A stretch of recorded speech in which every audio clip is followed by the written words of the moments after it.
Stay connected. Also, stay safe out there. If you're a pedestrian like me, slipping and sliding this morning on the streets, just keep it safe, as we've seen just a war zone on the roads and also on the streets. We got a great panel lined up for you this morning. 5 big topics to keep you entertained and informed. On the panel this morning, Anne Lagace-Dowson. Hi, Anne. Good morning. And it was slippery, but yeah, some of us just walked on the road. You know what? You know what's so funny? Like really not a great idea, but the only alternative. I walked on the road for 1 block, but you know why I did it? It wasn't because the road was slippery. It was because the sidewalk was slippery.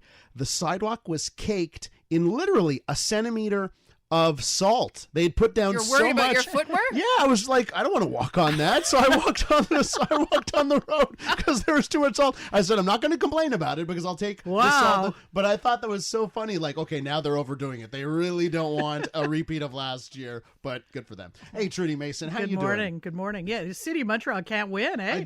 That's why I'm not complaining. I'm not complaining. I will take the salt, but I thought it was hilarious. It was like the machine had gone berserk or something because it was just too much. They put the distribution setting to 11. Yeah, it's on max. Okay, guys, this panel's to the max. So let's start things off with what happened last night at City Council. Montreal City Council voting unanimously in favor of a motion against the police policy of random street checks. And we've seen the stats that shows that these street checks target black people, indigenous people, Arab people, by a factor of 4 to 1 or more compared to how white people being stopped by the police. So I guess there is a win here, but the move is largely symbolic because the province has to act and pass legislation, tell the police that they can't do these kinds of things. I do want to point out that this was a motion by marvelous Marvin Rotrand, and boy, was he ever excited. I don't feel elated. I'm too tired. There was too much of a struggle. There you go. He's a little tired, poor Marvin, but it was his motion. Let's give him some kudos there. What are your thoughts on this motion that, it's symbolic? Is that enough for you? Is that the first step here? Is the symbolism the first step? I think it's the first step, and I think it's really good. Because even just anecdotally, when I've been downtown, I'd say 1 out of 3 times I see the cops having stopped somebody, either pulled them over in their vehicle or stopped them on the sidewalk or in the park. They're all, at least 1 out of 3 is a racialized person, mostly a young guy of visible minority of some description. And it just makes me very suspicious because the police force, of course, is not very representative. So I'd say the next step is to make a point of trying to recruit more even-handedly, more women, more racialized people. I have so little hope for that. Yeah, well, that is a problem for sure. That is step 1, right? Yeah, if you really want to change things, you have to make sure that the force is representative of the people it's policing. And they've said they're going to do this for the longest time, but it's not happening. So well, part of the problem is that they do this, so they put people off. If they stop doing this as systematically, like there's all kinds of evidence to show that there is a systemic bias, possibly because it's a self-fulfilling prophecy. If you live outside of Montreal, you don't know anybody who's different from you, you're going to be immediately more suspicious. So it's like you need to open the whole thing up. So this is definitely a good first step, I'd say. Yeah, well, I would like to see the police come up with some alternatives because I don't think that they've demonstrated really in a coherent way that these things are good for crime prevention or crime suppression or however you want to put it. These random checks, do they have numbers backing up that, when they're out there hassling people on the street, that it brings down pickpocketing or vandalism or, what are they targeting? What are they trying to do with these things? So unless they can come up with some type of a framework to say, this is the goal and this is how we're going to accomplish it, I think they're just going to have to outright stop. Isn't that proof enough? The fact that they don't release stats that say, hey, you know what? Listen, yes, here's the stats of who we're stopping, but look at how many people we actually ended up with this and an arrest and that kind of stuff. They would release, if it made them look good. Everyone releases the stats when it makes them look good. They don't release it when it makes them look bad, right? So I think that's proof in and of itself. I agree, and I think it goes to their credibility. Like, if you want to be a credible law enforcement agency, you need to improve relations with the people who you are supposed. First of all, those guys work for us, the police force. We employ them. We pay for them. They need to do a better job of convincing us that they're doing a good job, and they need to release the numbers. I don't know why Projet hasn't leaned on them extensively to come out with some of these stats, right? Like, remember they denied that parking tickets were being given on quotas, and then it turns out that they actually were. Like, let's just open this thing up. Let's just be much more transparent about this stuff. Well, one of the things that bugged me is that, council... what we were hearing out of the people behind that motion that passed last night is council cannot compel the force to stop doing this, that it's a provincial thing. They would have to pass provincially a directive to stop random street checks. And I'm thinking to myself, do we really need that? Yeah. I mean, doesn't the police force in a community take its direction from the elected officials in the community? Shouldn't it be enough? It's such a that good Montreal point. Council, It is pretty weird. Such a good point. It's or weird. the Yeah. agglomeration council maybe says, listen, you got to stop this, and they should say, you know what, as the duly elected overlords of us, yes, we will stop that. We won't wait for the province to bring in some law banning it or however they're going to handle it. It just seems to me that civilian control over the police force is a cornerstone of the way our system works. And I'm not sure how this fits that model. Yeah, why do you need a law or any sort of directive to do the right thing at this point? Yeah. You And could- why is it provincial jurisdiction that the cops are being run out of Quebec City, but in fact work here on the ground right beside us? Like, I don't get that. That is a very interesting question. That It's not workable. It's just like not a good idea.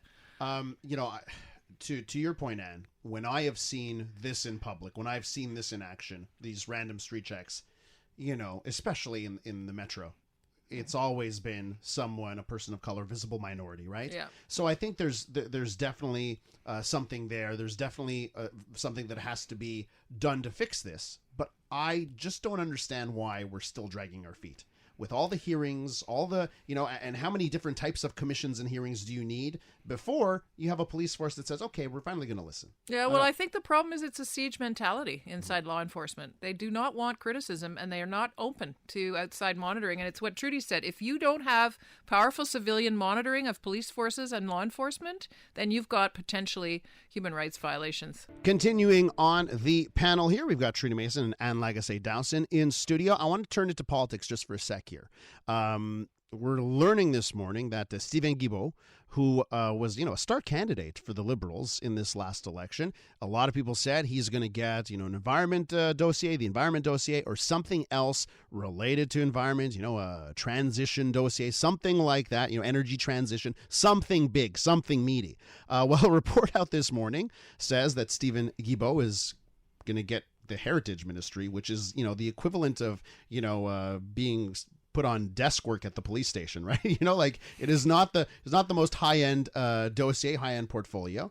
What are your thoughts on this guy and him not getting as big of a job as was initially foreseen? Well, personally, I think he's a rookie MP and a rookie cabinet minister, and maybe he shouldn't have thought he was a shoo-in if he thought he was going to get such an important portfolio, because the environment ministry isn't what it used to be. I think environment used to be one of those, heritage ministry things. It used to be, but not very important. But now, of course, it's going to be involved in any type of industry action, any type of industry regulation, all kinds of projects. And you have a first timer on Parliament Hill, you're going to hand him that? Mm-hmm. I don't know if anyone should have expected. So not that. a snub, but actual. Well, I think it's pragmatism. You want an experienced hand in that portfolio. The other thing is that we're in Quebec, where cultural and language issues are super big, and so he needed the Trudeau cabinet had to have some powerful Quebecer in that file, right? That's the file that oversees broadcast, the CRTC, whether the media, fake news, Facebook, Google. It's actually becoming a big dossier, heritage or patrimoine. So putting this guy in there is actually a big compliment to him, because he's never been elected before, right? He spent his whole career as an environmentalist dude. He's come out against the pipeline, which would have made him a very controversial environment minister, because he came out against the purchase of the pipeline by the Liberal government. And he said so publicly during the campaign. This is the key here, right? So if you're Justin Trudeau and you've got the West that actually hates you, and you're dealing with Western alienation and Western separatism, if you had put Stephen Guilbeault there, it's a big what to Western Canada. So maybe that's the reason here that they said we can't go. I think that's a big part of it. I also think Catherine McKenna has distinguished herself pretty well in that file, and to take her off of that would have sent a very strange message, especially since he is a big promoter of women in high-profile files. So it'll be interesting to see what he does with Chrystia Freeland, which is, that's another big question mark that's floating over this cabinet. Like, some people say she's the next Liberal Prime Minister in waiting. And she's quite conservative, small c conservative politically on the foreign affairs files. He's got a real dilemma. He's going to have to figure out how to fill those holes out west where he has no representation. And so this guy Guilbeault is a smart guy, and he's going to be able to hopefully find his feet in that file. That was the woman who ran for mayor, Mélanie Joly's file, and she bungled it. Yes. So and this same report says that Mélanie Joly is actually going to get a bit of a promotion this time around. Yeah, because she was good, and she took the rap, and she's been a lawyer, and she did a great job campaigning during the federal election. Well, she also went in as a rookie politician because she failed to get elected in Montreal, and then she ran federally. So. She went in as a rookie cabinet minister, and she was seen as a favored child of Justin Trudeau because they had known each other previously, and everyone thought that she was going to get something really high profile too. But thankfully, I think he said, no, you're a rookie and you're going to get something a little bit lower down until you get your feet under you. And as it turns out, that was actually a pretty wise decision because she did have some missteps. Maxime Bernier and his 1.6% of the vote, apparently not going anywhere. He's back to doing interviews, took a little bit of a break after the election. And in an interview with Journal de Montréal, he says, you know what? I thought about just quitting, just quitting politics. I thought about it. But my wife, she convinced me to stay in the game. I'm like, why? Why did you do that? So he's sticking around. He says, look at us, 1.6% of the vote. You took the Green Party like 6 elections to get that same amount. That's what one of his quotes from this interview. Are you happy that Mr. Bernier is not taking the hint here and sticking around? I think he's a bit tone deaf in general, Maxime Bernier. Although the thing to remember about this guy from the Beauce, which is like, a very unusual jurisdiction, right? Full of small businesses, quite sort of, I don't know, a little bit Hayal Cahouette kind of territory. This guy was almost leader of the Conservatives, right? Yes. He ran with Andrew Scheer for leadership of the party, and he was very close second. So he's been very high in the political fortunes, and he's fallen very far. And to be fair to him, it must have felt just brutal after the election. Like he must have just gone off to lick his wounds. Campaigning and losing is brutal. I can say that from firsthand experience.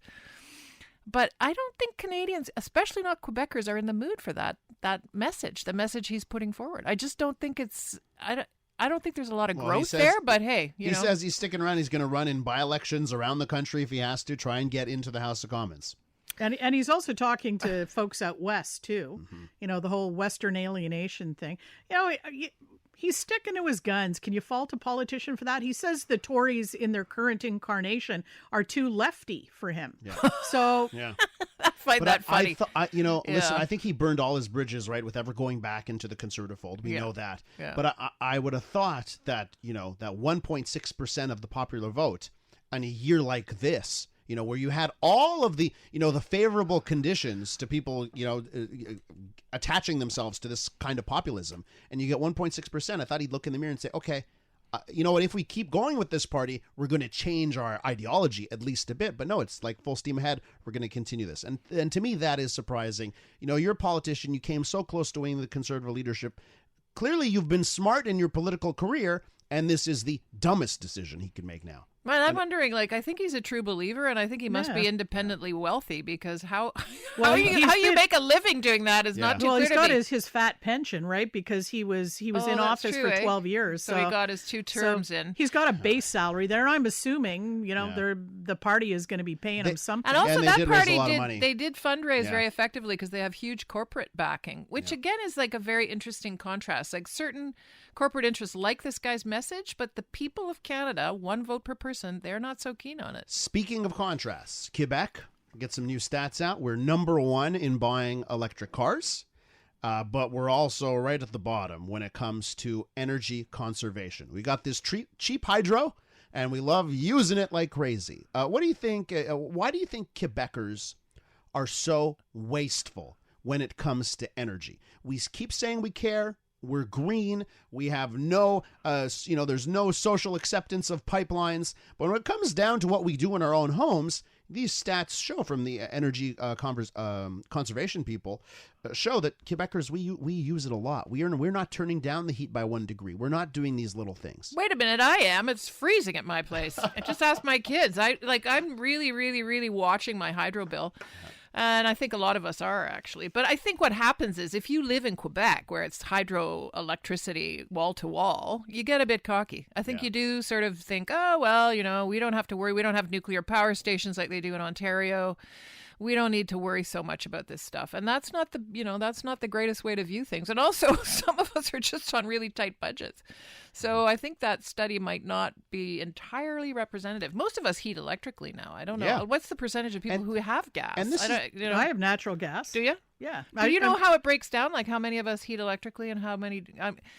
Anyway, I think a lot of people use Hydro-Quebec. And, I just moved, so I went from a natural gas place for heating to an electric place. And actually, I've been using the Hydro app. I've been logging on a daily basis. Open up the app because it shows you what your consumption was the day before by the hour. And you can see, oh my goodness, look, this is when the dishwasher was running. When was that? And I think we have all these tools. So to hear that we're not using them, and by the way, business is getting it here too, right? Businesses, they're not conserving as much as they could in this study. But they got to pay the bills. So I just find it so odd. We have all these tools, all of these meters that are in real time where we get this data now. You don't have to wait till you get the month's bill at the end of the month. Every day how much you're using. I do find it surprising that we're not taking advantage of that. Yeah, but I mean, come on. I've lived in apartments where the hydro was rolled into the rent, so you never actually see your consumption. And that is an all-you-can-eat buffet. That's very rare now, though. And I'm telling you, they overheat these places, and I'm middle of winter, and I had my bedroom window open in January because it was too hot, and because you don't see the immediate cost. Yet I'm very leery about this whole report, because it's not home consumers in apartments and in individual dwellings that are the big problem. They're talking about the big buildings, the massive apartment buildings, the massive industrial buildings and office buildings. And they're talking about they're having to do more in the way of code work to make sure that they're built properly and they have the good windows and the good HVAC and all that. Yeah. This is teeing us up for a rate increase, because they're going to say the only way to get you people to use less electricity is to make it more expensive. And I'm sorry, I'm not turning my heat down in my house by a degree or two. I'm sorry. I want to be comfortable in the winter. Would you run your dishwasher? Would you run your washing machine and dryer at night during non-peak hours? Would you do that if they gave you that option? Yeah, you know what? I have a timer on my dishwasher. I can do that. Yeah. That's not a problem. Many of us already do that, also because of the noise factor. The thing that I'm interested in is, like companies like Alcan or whatever it's called now. Yeah. Those Rio guys, Tinto. Yeah, they came to Quebec because electricity is heavily subsidized for industry. That's where they make all the aluminum, which my dad, the aerospace worker, used to call solid electricity. Aluminum requires huge amounts of electricity to be made. That's when I throw away my aluminum foil, I feel bad. In fact, I try and recycle it as much as I can.